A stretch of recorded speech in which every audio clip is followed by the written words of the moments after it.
2011년 7월 22일 금요일 오후 노르웨이 오슬로 도심 한복판에서 폭발이 일어났어요. 정부청사 인근에 차량 한 대가 터졌죠. 유리창이 날아가고 건물 외벽이 무너졌습니다. 사람들은 그게 끝인 줄 알았어요.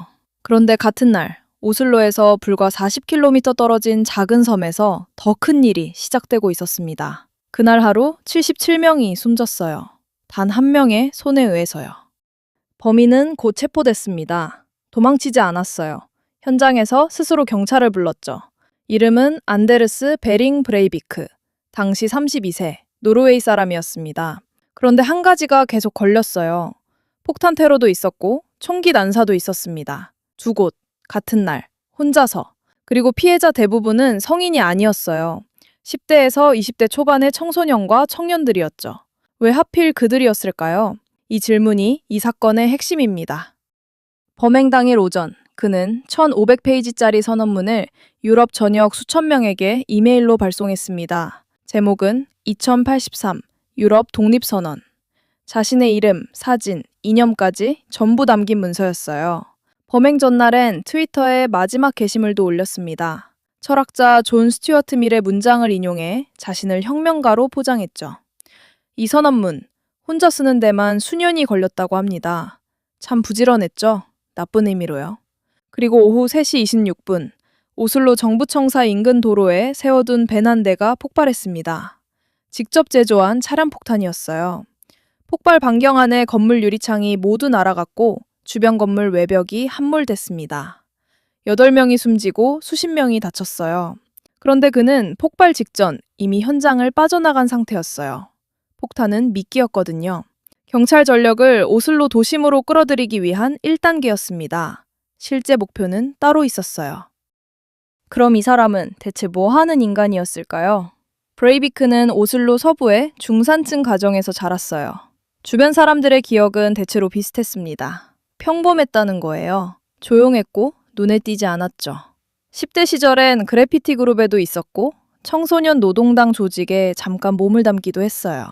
특별히 문제를 일으킨 기록도 없었습니다. 그런데 2000년대 중반부터 달라졌어요. 사업에 연달아 실패하면서 사회와의 접점이 서서히 끊겼거든요. 어머니와 단둘이 살면서 방 안에서 인터넷과 극우 포럼에 빠져들었습니다. 그가 소비하던 콘텐츠는 전부 같은 방향을 향하고 있었어요. 유럽이 이슬람에 잠식당하고 있다. 다문화주의는 유럽 문명을 파괴한다. 그걸 그는 아주 진지하게 완전히 믿었습니다. 여기서 질문이 생겨요. 그 믿음이 어떻게 범행으로 이어진 걸까요? 그가 특히 분노한 대상은 노르웨이 노동당이었습니다. 다문화 이민 정책을 주도하는 세력이라고 봤거든요. 그리고 그 노동당의 미래, 다음 세대를 키우는 청년 캠프가 매년 여름 우테위아 섬에서 열렸어요. 그에게 그 아이들은 미래의 적이었던 겁니다. 이쯤 되면 궁금해집니다. 본인은 그걸 정의라고 생각했던 걸까요? 하긴 선언문에 직접 썼으니까요. 나는 영웅이다 라고. 그리고 그 계획은 진짜로 실행했습니다. 준비에만 9년이 걸렸어요. 2009년엔 농장을 임대했습니다. 표면상 이유는 농업이었는데 실제로는 비료 기반 폭발물 제조를 위해서였죠. 비료를 6톤 넘게 사들여도 의심받지 않는 환경이 필요했던 거예요. 총기도 사격클럽에 가입해 면허를 취득한 뒤 합법적으로 마련했습니다. 모든 준비 과정이 서류상으론 완전히 적법했어요. 그리고 폭발 직후 그는 차를 몰아 페리 선착장으로 이동했어요. 경찰 제복을 입고 페리를 탔고 섬에 들어가며 오슬로 폭탄 테러 관련 안전 브리핑을 하러 왔다고 했습니다. 아무도 의심하지 않았어요.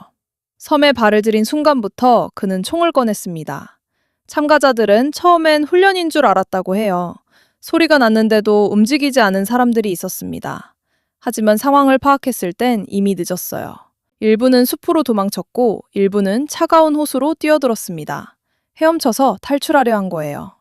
경찰이 섬에 도착한 건 신고 접수로부터 1시간 19분 뒤였습니다. 헬기는 없었고 장비가 과적된 보트는 속도가 나지 않았어요. 그 시간 동안 69명이 숨졌습니다. 그중 가장 어린 희생자는 14살이었어요. 체포 순간 그는 저항하지 않았습니다. 그리고 첫 마디가 이랬어요. 저는 노르웨이에서 가장 잔인한 테러를 방금 저질렀습니다. 자백이 아니라 자랑처럼 들렸죠. 재판에서 가장 뜨거운 쟁점은 사실 형량이 아니었어요. 이 사람이 제정신인가 아닌가였습니다. 검찰은 이렇게 봤어요. 9년간의 치밀한 계획, 합법적 무기 취득, 범행 당일의 단계적 실행. 이건 정신질환이 아니라 완전한 형사 책임이 있는 계획범죄라는 거죠. 반면 첫 번째 정신감정 결과는 달랐습니다. 편집성 정신분열증, 심신상실 상태라는 결론이었어요. 사실상 형사처벌이 불가능한 판정이었죠.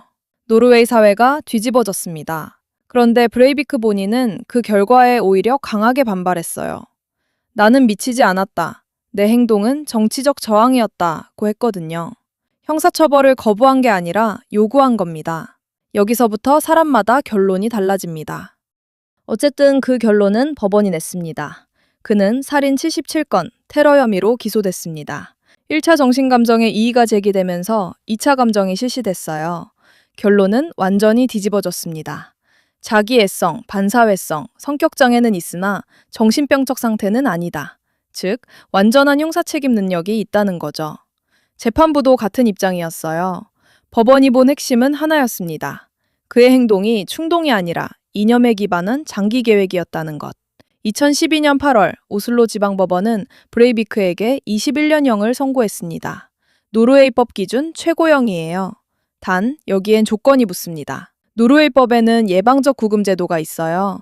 형기가 끝나도 사회에 위험하다고 판단되면 5년 단위로 구금을 연장할 수 있습니다. 사실상 종신구금이 가능한 구조죠. 브레이비크는 법정에서 판결을 들으며 눈물을 흘렸습니다. 이건 죄책감 때문이 아니었어요. 자신의 선언문이 법정에서 낭독됐을 때였거든요. 감동받은 겁니다. 말문이 막히네요. 우테비아 섬 캠프에 있던 청소년들은 대부분 노동당의 미래를 꿈꾸던 아이들이었어요. 정치인이 되려던 아이, 활동가를 꿈꾸던 아이, 그냥 여름 캠프를 즐기러 온 아이들. 그 섬에서 살아남은 사람들 중 일부는 훗날 실제로 정치인이 됐습니다. 노르웨이 의회에 들어갔고 그 사건을 기억하며 일하고 있어요. 브레이비크가 두려워한 미래가 결국 만들어진 거죠. 사건 직후 당시 총리 옌스 스톨텐베르그는 이렇게 말했어요. 우리는 증오의 사랑으로, 폭력의 민주주의로 답할 것입니다. 노르웨이는 보복 대신 그 말을 선택했습니다. 77명의 이름은 지금도 기억되고 있어요.